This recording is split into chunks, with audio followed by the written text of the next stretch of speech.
ஊடக நண்பர்கள் அனைவருக்கும் வணக்கம். நடைபெறவிருக்கின்ற சட்டமன்ற தேர்தலில் மிகப்பெரிய எதிர்பார்ப்பை எதிர்பார்த்து கொண்டிருக்கும் அனைவருக்கும் நல்ல செய்தி வெகு விரைவில் வந்து சேரும். அதை நீங்க தாங்க சொல்லணும். என்ன செய்தி, என்ன விரைவுன்ட்டு? அதாவது எங்கள் கூட்டணி தான் வெற்றி கூட்டணி, அது யாராலும் அசைக்க முடியாது. சரிங்க, நீங்க எந்த கூட்டணி? தற்போது வரை நாங்கள் எந்த கூட்டணியிலும் இடம்பெறவில்லை. அப்புறம் எப்படிங்க வெற்றி கூட்டணின்னு சொல்றீங்க? நாங்கள் எந்த கூட்டணியில் இணைகிறோமோ அதுதான் வெற்றி பெறும். அதனால்தான் அந்த கூட்டணி வெற்றி கூட்டணி, எங்கள் கூட்டணி வெற்றி கூட்டணி என்று சொன்னோம். ஏங்க, எந்த கட்சியிலும் இன்னும் கூட்டணியே வைக்கல, நீங்க போற அணி தான் ஜெயிக்கணும் எப்படி சொல்றீங்க நீங்க? இப்போ உதாரணத்துக்கு சொல்றேன், உங்க 3 பேர்கிட்டே 50 ரூபாய் இருக்கு. நான் 1 ரூபாய் யாருக்கோ தரேன். இப்போ இவர்கிட்ட தரேன், இவர்கிட்ட எவ்வளோ இருக்கும்? 51 ரூபாய் இருக்கும். அப்போ அவர்கிட்ட தானே அதிகமாக இருக்கு அமௌண்ட்டு. அப்ப நீங்க 1 ரூபாய் தான் வேல்யூவா? ஏங்க, இது உதாரணத்துக்கு சொன்னங்க. நீங்க நம்ம 1 ரூபாய் தான் வேல்யூவா? நீங்க பிரயோஜனம் இல்லாத ஆளா அப்படிலாம் கேட்காதீங்க. சரி, எந்த கூட்டணி கட்சி உங்களை கூப்பிட்டுருக்கு? இது வரைக்கும் எங்களை யாரும் கூப்பிடல. வெகு விரைவில் அழைப்பார்கள்.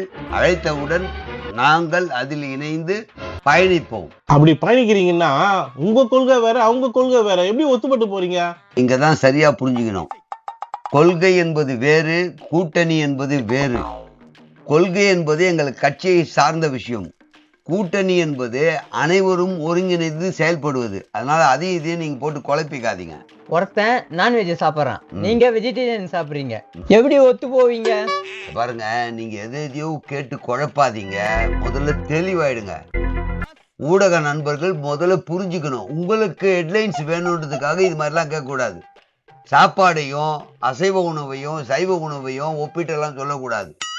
ஒருவேளை நான் சைவம் சாப்பிட்றது அப்படின்னா அசைவத்தை எடுத்துக்க மாட்டேன். அதில் அசைவம் சாப்பிட்றவங்களுக்கு சைவத்தை கொடுப்போம். நீங்கள் அதெல்லாம் ஏன் இதோட குழப்பறீங்க? நீங்கள் இது வரைக்கும் யாரும் உங்களை கூப்பிடல, இதுக்கப்புறம் கூப்பிடணும் உங்களுக்கு நம்பிக்கை இருக்கா? நாங்கள் இல்லாமல் எதுவுமே முழுமை பெறாது. அப்படி ஒரு நிகழ்வு நடத்த முடியாதுன்றதால கண்டிப்பா கூப்பிடுவாங்க, கூப்பிட்டே ஆகணும். ஒருவேளை கூப்பிடவே இல்லைன்னா நீங்களே போவீங்களா? அதற்கு காலம் நேரம் அவகாசம் இருக்கு.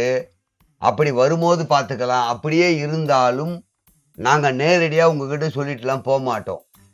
எங்கள் கட்சியை சார்ந்தவங்களை யாருக்கும் தெரியாமல் அனுப்பி பேச்சுவார்த்தை நடத்துவோம். அதெல்லாம் இங்கே சொல்ல முடியாது.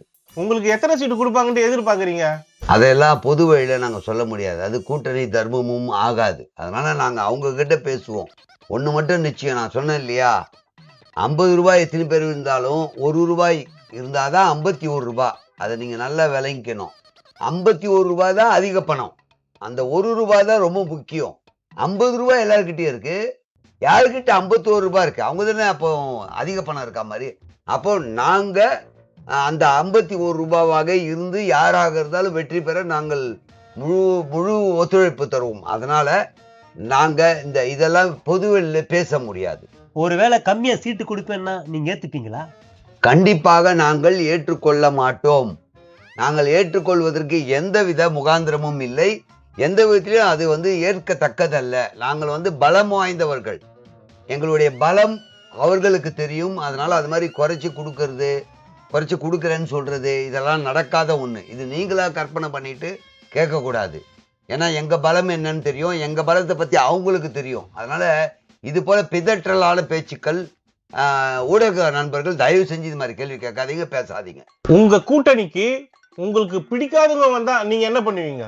அப்படி ஒரு நிலைமை வந்தா நிச்சயமாக அந்த கூட்டணியுடைய தலைமை கிட்ட பேசுவோம். எங்களுக்கு அவங்களுக்கும் ஆகாது, அதனால நாங்கள் விலகி கொள்வோம்னு சொல்லுவோம். அதுதான் எங்கள் நிலைப்பாடாக இருக்கும். ஒன்று அவங்க இருக்கணும் அதில், இல்லை நாங்கள் இருக்கணும்னு சொல்லுவோமே தவிர இணைஞ்செல்லாம் பணியாற்ற முடியாது. அது ஒன்றும் இன்னைக்கு நேற்று நாங்கள் எடுத்த முடிவு இல்லை, பல ஆண்டுக்கு முன்னாடியே எடுத்த முடிவு. அதனால அதில் எந்த மாற்றமும் இல்லை. இப்போ நீங்க சொல்றது உண்மையா? அதுல கான்பிடென்டா இருக்கீங்களா? அதற்கு நாளடைவில் காலம் பதில் சொல்லும். காலம் பதில் சொல்லிட்டு இருக்கட்டுங்க, நீங்க சொல்லுங்க. அதை நாங்கள் எங்கள் கட்சி நிர்வாகியோடு கலந்து பேசி, எங்களுடைய உறுப்பினரிடம் பேசி செயற்குழுவில் முடிவெடுத்து பிறகுதான் அறிவிக்கப்படும். அதனால இப்போவே நான் உங்ககிட்ட ஏதோ ஒன்று பேசணுமே இல்லை ஏதோ ஒன்று சொல்லணுமேன்றது நம்ம சொல்ல முடியாது. கட்சி தலைவர் நீங்க தான், நீங்க யாருக்கிட்டங்க கேட்கணும்? அப்படி தாந்தோணித்தனமாக எந்த முடிவும் நான் எடுக்கிறது இல்லை. என்னுடைய தலைமையின் கீழ் இருக்கும் அனைத்து உறுப்பினரையும் கேட்டுதான் நான் முடிவெடுப்பேன். நீங்க சொல்ற மாதிரி நான் தலைவராக இருக்கலாம், நான் என்னைக்குமே நினைச்சதில்லை. நான் என்னைக்குமே தொண்டனாக தான் நினைக்கிறேன், அவர்கள் ஒருவராக நினைக்கிறேன். அவர்களுடைய பிரதிபலிப்பாக தான் நான் இருக்கனே தவிர நானும் எடுக்கின்ற முடிவு அப்படின்னு எதுவுமே இதுல கிடையாது. அவங்கள கேட்பேன், இந்த முடிவுல வந்து சரியா இருக்குமா அப்படின்னு கலந்து பேசாமல் நான் அறிவிக்க முடியாது. அப்படி ஒரு வேலை நீங்க சேர வேண்டிய நிலைமை வந்தா என்ன முடிவு எடுப்பீங்க? அதாவது எங்களுக்கு பிடிக்காத அவர்கள் அதே கூட்டணியில் இருப்பார்கள், ஆனால் அங்க எங்க தகுதியை குறைச்சிக்க முடியாது. நாங்க வந்து எப்பயோ எடுத்த நிலைப்பாடை மாத்திக்க முடியாது. அப்ப நாங்க என்ன பண்ணுவோம்னா, அவங்கள விட எங்களுக்கு அதிகமா சீட்டு கொடுங்க, ஏன்னா அவங்கள விட நாங்க தகுதி குறைவா இருக்க முடியாதுன்றதுனால சீட்டு அதிகமா கொடுத்தா சேர்ந்து பயணிப்போம். உங்க கட்சி பிளவுபட்டிருக்குது, இரு அணிகளா செயல்படுறீங்க, அவங்களும் சேர்ந்து வந்தா ஒன்றாக பயணிப்பீங்களா? நீங்களே சொல்லிட்டீங்க, அது வேற வேறன்னு ஆயிப்போச்சு. வேற வேற இருக்கும்போது இப்போ என் தம்பியும் நானும் ஒன்றா இருந்தோம். இப்போ என் தம்பி எனக்கு வந்து தனியாக செயல்படுவேன் அப்படின்னும் போது அவன் அங்கே இருக்கும்போது நான் அங்கே போகிறது தப்பு இல்லையே, நான் ஒன்றா கூட செயல்படுவேன். ஆனால் 2 பேரும் வேற வேற தான். நீங்கள் நல்லா புரிஞ்சுக்கணும், இதில் 2 பேரும் ஒன்றா இருந்தது உண்மைதான், இன்னைக்கு பிரிஞ்சது உண்மைதான். அவங்க அங்கே இருக்கும்போது நான் ஏன் இருக்கக்கூடாது? அவன் தம்பி தானே, வேற யாரும் கிடையாது இல்லை. பட் எங்களுக்குள்ள முரண் இருக்கலாம். அங்கே செயல்படும் போது நாங்கள் வெற்றி பாதையை நோக்கி வெற்றி பயணத்தை கழிப்பதற்காக சேர்ந்து பயணிக்கணும். அதுதானே தர்மம், அதுதானே கூட்டணி தர்மம். அதை நாங்கள் மீற முடியுமா? யாருன்னா உங்களை கட்டாயப்படுத்தி கூட்டணியில சேர்க்க பாக்குறாங்களா? எங்களை கட்டாயப்படுத்துகின்ற எந்த சக்திக்கும் ஒத்துப்பட்டு போவர்கள் நாங்கள் இல்லை. நாங்கள் வந்து ஒரு தனி இயக்கம். எங்களுடைய இயக்கம் வந்து யாருக்கும் பயப்பட அஞ்சி கூட்டணியில் சேரணுன்ற அவசியம் எங்களுக்கு இல்லை. நாங்கள் எடுக்கும் முடிவு எங்களுடைய முடிவு, எங்கள் கட்சியுடைய கோட்பாடு, எங்கள் கட்சியுடைய செயற்குழு, எங்கள் கட்சியுடைய உறுப்பினர்களுடைய அனைத்து கேள்விகளுக்கு உட்பட்டு கட்டாயத்தின் பேர்ல போனாலும் போகுமே தவிர யாருக்கோ அடிப்பணிந்து போக வேண்டிய அவசியம் எங்களுக்கு இல்லை. அப்படி ஒரு கட்சி நடத்தணும் எங்களுக்கு அவசியம் இல்லை. இது மக்களுக்கான சேவை செய்யக்கூடிய கட்சி, மக்களுக்காக பணியாற்றக்கூடிய கட்சி. நாங்க எதுக்கு ஒரு கட்டாயத்தின் அடிப்படையில் போய் சேரணும்? அப்படி எங்களை யாரையும் பண்ண முடியாது. இவ்வளவு பேசுறீங்களே, அதுக்கு தனியாவே நின்னுலாமே. நீங்க தனி மரம் தோப்பாக்காது. தோப்புன்றது நிறைய மரங்கள் இருந்தாதாங்க தோப்பு. தனியா இருந்தா ஒரு மரம் தான் சொல்லுவாங்க. நாங்கள் மரம் அல்ல, தோப்பு. மற்றவர்களோடு சேர்ந்து கலந்துதான் வந்து இதை செய்யணும்னு நினைக்கிறோம். அதனால இதுல தனித்து எங்களுக்கு அந்த திராணியோ தைரியமோ இல்லாம இல்லை. நாங்கள் அனைவரையும் அரவணைத்து தான் இதை அடைய வேண்டும் நினைக்கிறோமே தவிர இதுல வேற எந்த உள்நோக்கமும் கிடையாது. நீங்க அடிப்பணிச்சு தான் ஒரு நியூஸ் வருது, அது தவறுதலான செய்தி. அந்த செய்தியை நான் வன்மையா வந்து கண்டிக்கிறேன், எதிர்க்கிறேன். நீங்க எப்படிங்க சொல்லுவீங்க? நாங்க அந்த மாதிரி ஆட்கள் கிடையாது, எங்களை வந்து யாரும் அடிப்பணிய வைக்க முடியாது, யாருடைய அச்சுறுத்தலின் பேரிலும் நாங்கள் அடிப்பணிய மாட்டோம்ன்றதுல நாங்க தெளிவா இருக்கோம். நீங்க ஊடகங்கள் இப்படி சொல்லிட்டு இருக்கு, ஊடகங்கள் ஏதோ ஒரு ஊடகங்கள் போட்டு இருக்கு, தலைப்புச் செய்திக்காக போட்டுட்டு இருக்கு, எங்களை வச்சு ஒரு தொழில் பண்ணிட்டு இருக்கீங்களே தவிர எங்களுடைய உண்மையான எங்களுடைய கட்சியினுடைய கொள்கையோ அல்லது எங்களுடைய செயல்பாடோ தெரியாம யாரோ பிதற்றாங்க, யாரோ சொல்றாங்க, அதை நம்பிதான் கேள்வி கேட்காதீங்க. உங்களுக்கு ஆட்சியில பங்கு தள்ளினாலும் சேர்ந்து பயணிப்பீங்களா? இது தமிழ்நாடுக்கு புதிய விஷயம். அது வந்து ஏற்றுக்கொள்வது அப்படின்றது உடன்பாடோடு பேசுவது. இது வந்து இங்க பப்ளிக்கா நான் சொல்ல முடியாது. இது உக்காந்து பேசும்போது தான் முடிவெடுக்க முடியுமே தவிர அவர்களுடைய நிலைப்பாடு என்ன, எங்களுடைய நிலைப்பாடு என்ன, அதில் வந்து ஆட்சியில் பங்கு அதிகாரத்தில் பங்கு நாங்கள் கேட்பதாக இருந்தால் எந்த அடிப்படையில் நாங்கள் கேட்கிறோம், அல்லது அவர்கள் தர மறுத்தால் எதற்காக தர மறுக்கிறார்கள், அல்லது அவர்கள் கொடுத்தால் எந்த அதிகாரமா எங்கள் கைக்கு கொடுக்கப்படும், அப்படிலாம் நிறைய விஷயம் இருக்கு. அது இங்க உட்காந்து பேசுற விஷயம் இல்லை. வேற கேள்வி இருந்தா கேளுங்க. உங்க கட்சியில இருக்குங்க மிகவும் முக்கியமானவங்க, நான் பேர் சொல்ல விரும்பல, 2 கட்சியிலும் பேச்சுவார்த்தை நடத்ததான் கேள்விப்பட்டேன். ஏங்க எங்க கட்சியில எல்லாமே முக்கியமானவங்க, அது என்ன 2 பேரும் முக்கியமானவங்க? எங்க கட்சியில அடிமட்ட தொண்டர் வரையும் நாங்க முக்கியம் தான் நினைக்கிறோம். அப்ப நீங்க சொல்லுகின்ற அந்த 2 வேற கட்சியா இருக்கும், அது எங்க கட்சியா இருக்காது.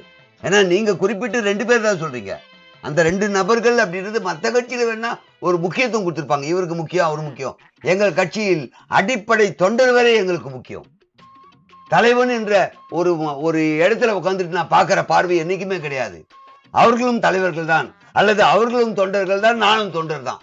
அந்த நோக்கத்துல பயணிக்கிற எங்க மேல இது மாதிரியான விஷயங்கள்லாம் புகுத்தாதீங்க. இது மாதிரி விஷயம் சொல்லி பிளவுபடுத்தாதீங்க தயவு செஞ்சு. நீங்க கூட்டணி எப்ப அறிவிப்பீங்க?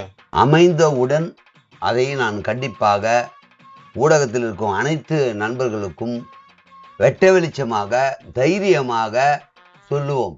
இதில் தாங்க தைரியம் இருக்குது. நீங்க சொல்லினா கூட்டணி கட்சிக்காரங்க சொல்ல போறாங்க. நீங்க எந்த ஊடகங்க? சும்மா ஏடாகுடமா கேட்குறீங்க. எங்களுக்கு என்னமோ அவங்க சொல்லுவாங்க, இவங்கலாம் அவங்க சொல்வதுக்கு முன்னாடி சொல்லுவேன்ற அப்படின்னா கூட்டணி அவங்க சொல்லுவாங்க, அங்க போய் கேட்க வேண்டியதுதானே. நீங்க எதுக்கு வந்து கேட்குறீங்க? நீங்க எந்த பிரச்சனை? நீங்க சும்மா ஏதோ பேசணும்னு பேசக்கூடாது, ஆக்கப்பூர்வமா பேசு. சரிங்க சரிங்க. கூட்டணியே இல்லாத தேர்தல் சந்திக்கிற கட்சி இருக்குதுல்ல, அந்த கட்சியை பத்தி நீங்க என்ன நினைக்கிறீங்க? அது பொதுவாக சொல்லப்போனால் அந்த கட்சி தலைவர்கிட்ட தான் கேட்கணும், என்கிட்ட கேட்டு என்ன இது. ஆனால் நான் ஒரு பதில் வேணா சொல்கிறேன். அதாவது தனியாக நிற்கிறோமா கூட்டணியில் நிற்கிறோமான்றதை விட ஜெயிக்கிறோமான்றது தான் முக்கியம். ஒரு மாணவன் வந்து 10 தடவை பரீட்சை எழுதினானா 20 தடவை எழுதினானா பாஸ் ஆனானான்னு கேட்போம் இல்லையா? அந்த மாதிரி அதுதான் நான் அவங்களுக்கு சொல்வேனே தவிர இது வந்து அந்த தலைவரிடம் கேட்க வேண்டிய கேள்வி. நீங்கள் தவறுதலாக இங்கே கேட்குறீங்க, நீங்கள் அங்கே தான் கேட்கணும். அது நீங்க ஏதாவது தேர்தல் அறிக்கையை தயார் பண்ணிக்கிறீங்களா? நீங்கள் சொல்கிறது தனித்து நாங்கள் போட்டிட்டா தேர்தல் அறிக்கை நாங்கள் தயார் பண்ணலாம். இது கூட்டணின்னும் போது தேர்தல் அறிக்கைன்றது கலந்து பேசி எடுக்கக்கூடிய முடிவு. இப்போ நான் ஒரு தேர்தல் அறிக்கை சொல்லி நான் இதை தரேன் அதை தரேன் இதை செய்வேன் அதை முடிப்பேன் அப்படின்னு நான் சொல்ல முடியாது. இது ஒத்த கருத்தாக சொல்ல இயலாது. அப்போ வந்து இது கூட்டணி தர்மமும் கிடையாது. அதனால அந்த மாதிரி அறிக்கை நம்ம தயார் பண்ணுறதில்ல. அறிக்கை தயார் செய்யும் பொழுது அதோடு கலந்து பேசி இந்த அறிக்கை வந்து சரியானது இது வேண்டாம் அப்படின்ற எங்களுடைய கருத்தை எங்களுடைய நிலைப்பாட்டை அங்கே சொல்ல முடியாது. இவர் சொன்னார்ல கூட்டணியில தேர்தலில் களம் இறங்குதுன்ட்டு, அந்த கட்சி தேர்தல் அறிக்கை தயார் பண்ணியிருக்கேன். நீங்க எந்த மீடியாங்க? என்னங்க நீங்க இப்படி மாத்தி மாத்தி தப்பா கேட்டா நாங்க என்ன பதில் சொல்றது? அதுதான் அவர் சொன்னார்ல, தனித்துன்றாங்களே, தனித்து போட்டிடுறவங்க தயார் பண்ணலாம். அவங்க வந்து தனியா நிக்கிறதால மக்களிடம் எடுத்து வைக்கலாம். ஒரு கூட்டணி தர்மத்துல அப்படி வைக்க முடியாதுங்க, அதை புரிஞ்சுங்க. நீங்க ஒரு தனி கட்சி தனித்து போட்டியிடும் போது அவர்கள் தேர்தல் அறிக்கையின் மூலமாக இதை செய்வோம் அப்படின்னு சொல்ல முடியும். ஒரு கூட்டணி கட்சியில் இருக்கக்கூடிய அத்தனை பேர் அங்க வகிக்கும் போது அது எப்படி ஒத்த கருத்தை நாங்க சொல்ல முடியும்? அது கூட்டணி தர்மமும் கிடையாது. அது வந்து பரிசீலனைக்குரியது, பேசுவதற்குரியது, ஏளனமாக பேசுற மாதிரி மாறிடும். அது இது விவரம் தெரியாம கேள்வி கேட்கணுமே கேட்காதீங்க. வேற எதனா கேள்வி இருக்கா? ஐயா நீங்க டெல்லிக்கு போயிட்டு வர மாதிரி ஐடியா இருக்கா? போகணும், ஆனா அங்கேயும் எங்களை யாரும் கூப்பிடல. ஏம்பா உள்ள கூட்டணிக்கு யாரும் கூப்பிடல, டெல்லியில யாருப்பா கூப்பிட போறாங்க? இது மாதிரி கேள்வியை நீங்க முதல்ல அவாய்ட் பண்ணுங்க, தயவு செஞ்சு புரிஞ்சுக்கங்க. நீங்க ஒரு கட்சியினுடைய தலைமையிடம் என்ன கேள்வி கேட்கணும், அது எந்த அளவுக்கு உங்களுக்குன்னு ஒரு தர்மம், ஒரு துறை சார்ந்த தர்மம் உங்களுக்கு இருக்கணும். எல்லாத்தையும் நாங்கள் பதில் சொல்றோன்றதுக்காக நீங்க எங்கிட்ட இவ்வளவுலாம் கேட்கக்கூடாது. நியாயமான கேள்வி சரியான கேள்வி கேட்கும் பட்சத்தில் நாங்கள் பதில் சொல்ல தயாரா இருக்கோம். நாங்கள் இல்லை, எல்லா தலைவர்களுமே நான் ஏர்போர்ட்ல வரோம் கேட்குறீங்க, நாங்கள் எங்கேயாவது ஒரு இடத்துக்கு ஃபங்க்ஷனுக்கு போகிறோம் கேட்குறீங்க, திருமண வீட்டில் கேட்குறீங்க, எல்லாத்துக்கும் தான் பதில் சொல்கிறோம். ஆனால் அது ஒரு நாகரிகமான கேள்வியாக இருக்கணும் இல்லையா? இப்படி அநாகரிகமாக அசிங்கப்படுத்துவதாக கொச்சைப்படுத்துவதாக கேவலப்படுத்துகிற கேள்வி கேட்டால் எங்களுக்கு கோபம் வராதா? நான் ஒருவேளை கோபமாக பதில் சொல்லிட்டேன்னா உடனே பத்திரிகையாளர்கள் கேட்ட கேள்விக்கு கொந்தளித்தார், எழுத்து பேசினார், மைக்கை தள்ளி விட்டார், தூக்கி போட்டார், இப்படி ஹெட்லைன்ஸ் போட்டுறீங்க. அது தப்புங்க. அது உண்மையிலே உங்களுக்குன்னு ஒரு தொழில் தர்மம் ஒன்று இருக்கு, அதை பாருங்க. எல்லா ஊடகம் அப்படி இல்லை, ஒரு சில ஊடகங்கள் அப்படிதான் பண்ணிட்டு இருக்குங்க. உங்களுக்கு ஹெட்லைன்ஸ் தம்ப்லைன் வேணுன்றதுக்காக அப்படி பண்றீங்க. தயவு செஞ்சு அதை மட்டும் பண்ணாதீங்க. சரி, புதிய வரவை பத்தி நீங்க என்ன நினைக்கிறீங்க? ஏங்க இப்பதானுங்க சொன்னேன் உங்ககிட்ட, எல்லா கேள்வியும் என்ன ஏங்க கேட்குறீங்க? யார் புதிய வருவோ அவங்க கிட்ட கேட்கணும். எல்லா கேள்வியும் என்ன கேட்டீங்கன்னா எல்லாத்துக்கும் நான் பதில் சொல்ல முடியுமா? நான் என்ன வந்து அனைத்து கட்சிகளுடைய பிரமுகரா அல்ல ஏஜென்டா? நான் நீங்க எங்க கட்சி சார்ந்த விஷயத்தை கேளுங்க. தேர்தல் கூட்டணி கேட்டீங்க, சொன்னேன். அதனுடைய சீட்டு எண்ணிக்கை எப்படி இருக்க போகுது, அது நாளடைவில் என்னவா நடக்கும், அதெல்லாம் நியாயமான கேள்வி, நான் பதில் சொன்னேன். இன்னொரு விஷயங்களை பத்தி எங்க கிட்ட கேட்டீங்கன்னா நாங்க என்ன சொல்றது? அதோடைய தலைமை வேறு, அவங்களுடைய கோட்பாடு வேறு, அவங்க கொள்கை வேறு, அவங்க கூட்டணி வேறு, அவங்க எதை முன் வச்சு வர போறாங்க, எதை முன் வச்சு ஓட்டு கேட்க போறாங்க, மக்கள் எதை வச்சு அவங்களை ஆதரிக்க போறாங்கன்றதெல்லாம் அது அவங்களுக்கிட்டையும் மக்கள்கிட்டையும் கேட்க வேண்டியது. அந்த 2 சாராரை பத்தி எங்கிட்ட கேட்டீங்கன்னா நன்றிங்க, ரொம்ப நன்றி, இல்ல நான் கிளம்பணும், நன்றி. கேளுங்க, ஒரே கேள்வி 3 பேர் கேட்காதீங்க, யாருன்னா ஒருத்தர் கேளுங்க. நீங்க தேர்தலில் நிற்பீங்களா? நான் வன்மையாக கண்டிக்கிறேன். நான் பத்திரிகை எல்லாரையும் நான் சொல்லலைங்க, இது மாதிரி ஆட்களை வச்சுதான் நான் இது தவறுன்னு சொல்றேன். ஏற்க முடியாதுங்க.